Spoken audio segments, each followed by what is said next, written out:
My roots run deep in North Dakota, a land of wide open spaces and harsh winters. During my high school years, my group of friends and I would pass the time by researching unsolved murders that had occurred in our county. Armed with only cheap beer and reckless teenage energy, we would venture out into the darkness of night to find these haunting sights and document our exploration on film. As time passed, we got better at navigating the desolate dirt roads and deciphering the signs that led us to abandoned farmsteads. Groves of trees, rutted roads, and old mailbox posts became familiar markers as we searched for our next adventure. On one particular night, we stumbled upon a tree grove that seemed out of place in its surroundings. We drove through the field and discovered an old, yet not too old, house nestled amongst the trees. Padlocks adorned the outside doors, but they were easily knocked off and discarded as we made our way inside. With flashlights in hand, our group of 6 entered the kitchen, the first room de gridus on our journey through this eerie home. The table was set for a meal, every dish and utensil placed just so. It was unsettlingly normal compared to the other abandoned houses we had explored. As we continued to investigate the area, we found more surprises lurking around each corner. The fridge still held remnants of food that had long since expired, while the cupboards were stocked with dusty cans of canned dry foods. This was a first for us. Usually these abandoned homes were completely stripped bare. To add to the strangeness, one guy found mail on the counter dated from early June 1978, while another stumbled upon a creepy TV guide in the living room with a bold headline featuring UFO sightings. But what really sent shivers down our spines were the family photos still hanging on the walls. Mom, Dad, brother, sister, all captured in their 1970s glory. It was as if the family had just stepped out for a moment and never returned, leaving behind a frozen snapshot of their lives. We quickly made our way out of the house, eager to leave this unsettling place behind us. The memory of that night still haunts me, a reminder of the strange things that can be found in the abandoned corners of our world. The furniture was shrouded in layers of thick gray dust, but still appeared to be in good condition.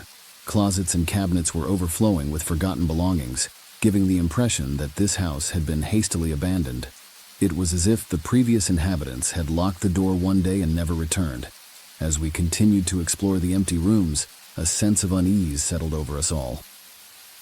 This house felt frozen in time, untouched by human hands for years on end. We split into pairs and ascended the creaky stairs, each group eager to uncover more secrets about this mysterious place. Our pair entered the bedroom closest to the staircase, which belonged to the youngest member of the family. It was difficult to get a clear picture of what the room looked like because we were immediately startled by a blood-curdling scream emanating from down the hall. Our hearts pounding, we rushed to find our friends and make sure they were safe. After catching their breath, they explained that something terrifying had happened in their room and urged us to see for ourselves. As we cautiously made our way towards the room, I couldn't help but feel a sense of dread wash over me. Pushing open the door, we were met with a sight that made our blood run cold. In the center of the room sat an old-fashioned bed with a queen-sized mattress propped up on pillows. The blankets were neatly drawn up to just below where someone's waist would be if they were sitting upright in bed. 2 arms rested on top of the covers, but what sent chills down our spines was that the head was turned slightly to face us as we entered.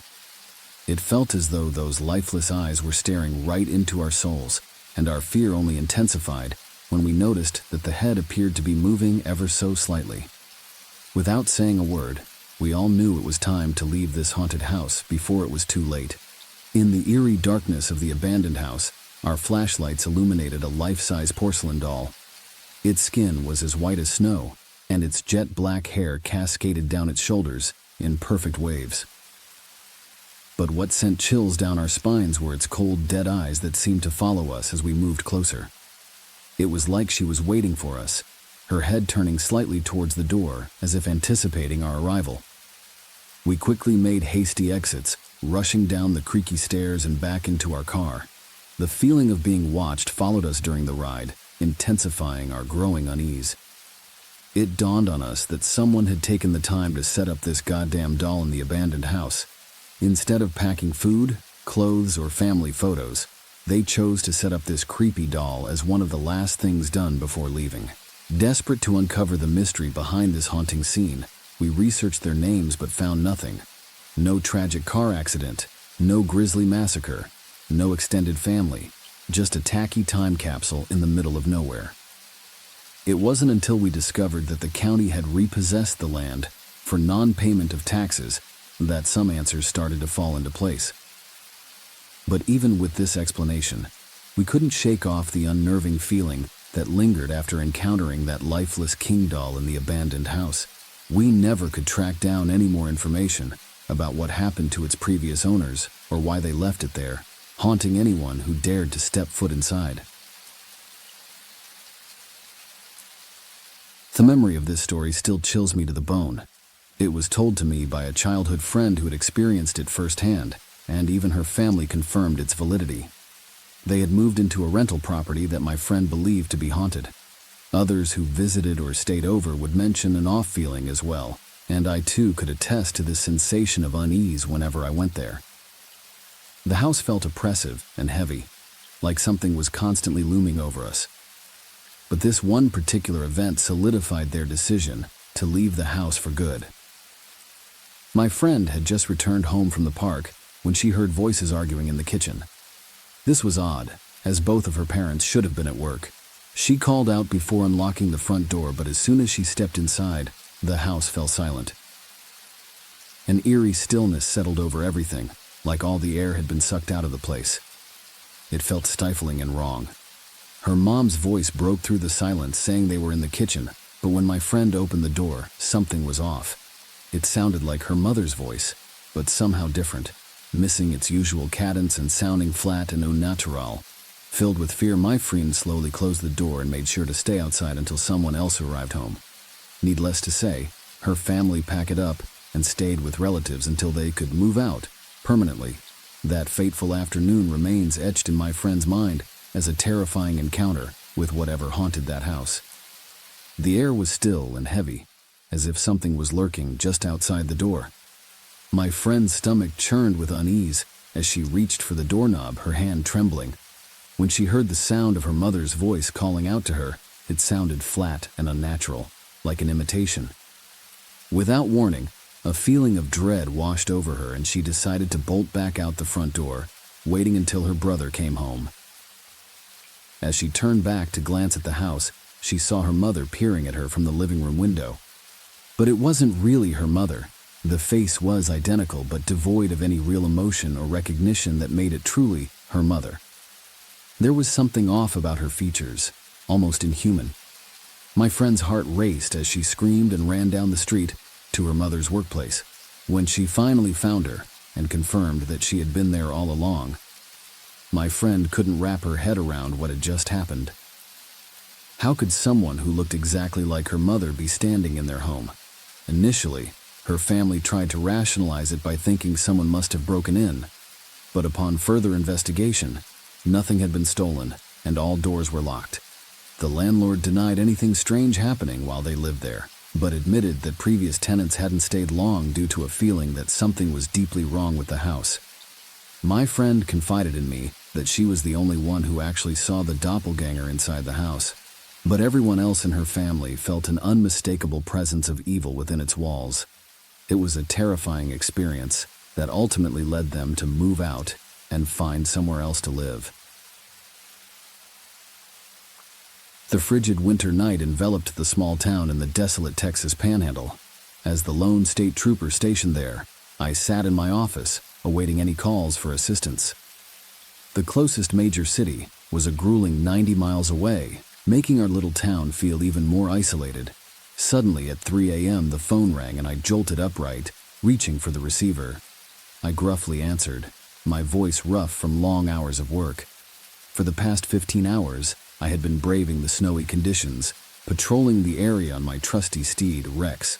The wind had finally died down a bit since day shift, but it still blew just enough to hear the ominous sound of ice falling on top of already packed snow. The constant ting-ting of ice bouncing off windows and buildings filled my ears, a chilling reminder of the cold north wind's presence. But my rude awakening was not due to Mother Nature's fury. It was a call from our sweet dispatcher.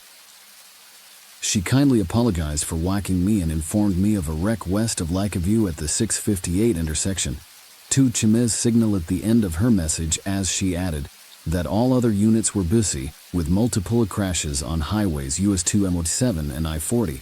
I couldn't help but think to myself, why couldn't they send out a night unit for this one? But I quickly pushed aside my annoyance, thanked her, and hung up. As I crawled out of my warm bed and heard my wife rustle under the covers, she sleepily reminded me to be safe. With a soft kiss, I reassured her that I always would be before bundling up in my heavy uniform and adding extra layers to combat the bone-chilling cold. Stepping outside at sunset felt like stepping into an Arctic tundra. The chill factor was a brutal 25 degrees, a fact that would surprise anyone who believed the misconception that Texas is always hot. I pulled on my heavy parka and secured my Yukon hat over my head before braving the elements.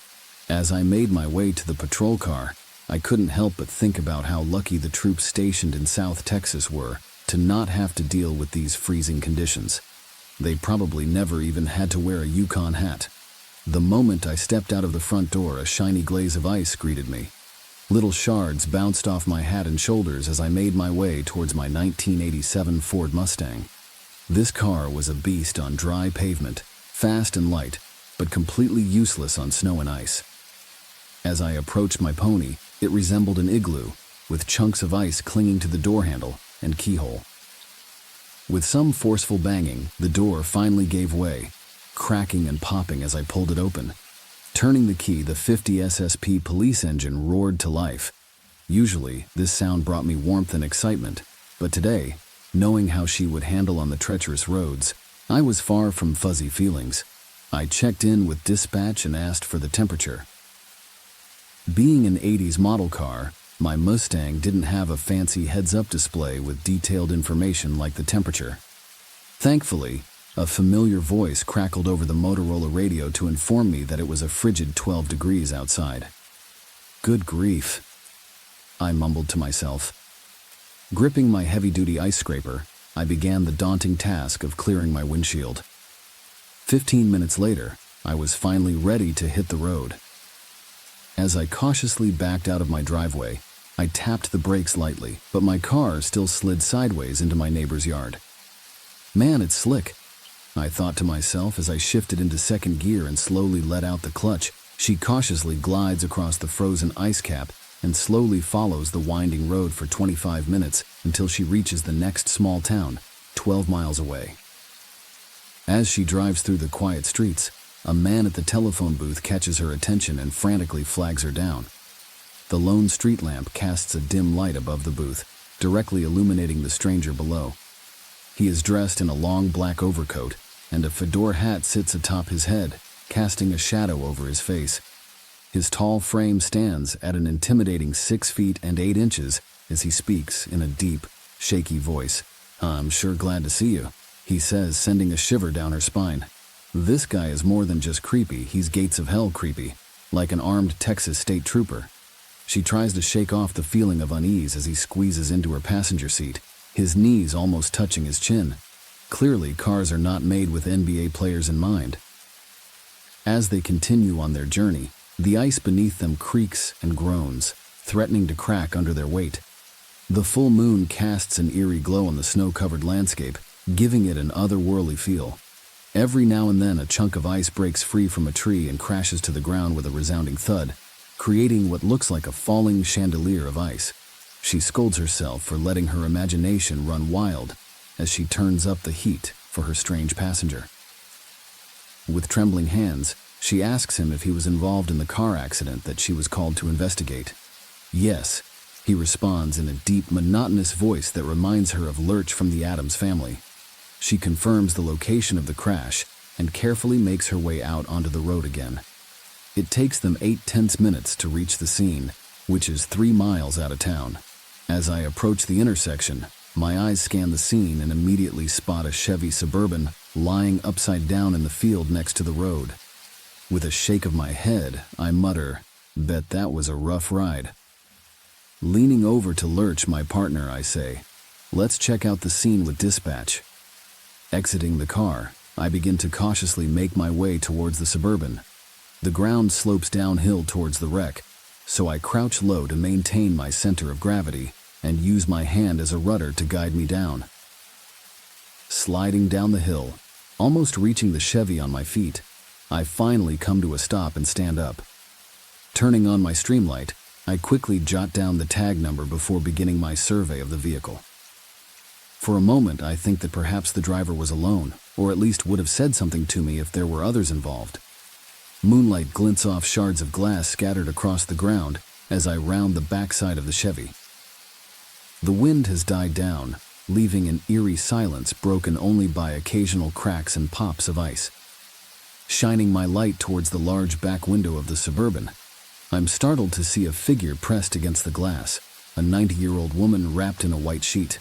My heart races and I stumble backwards, nearly losing my footing on the slick ground. A cold electric shock surges through my body as fear grips me. I may have yelled out in surprise, but I can't quite remember as adrenaline floods through me. With trembling hands, I reach for my sidearm while keeping an eye on the Mustang parked nearby. Through the window, I can see a tall figure wearing a fedora sitting inside, and suddenly my mind is racing with questions. What is going on here?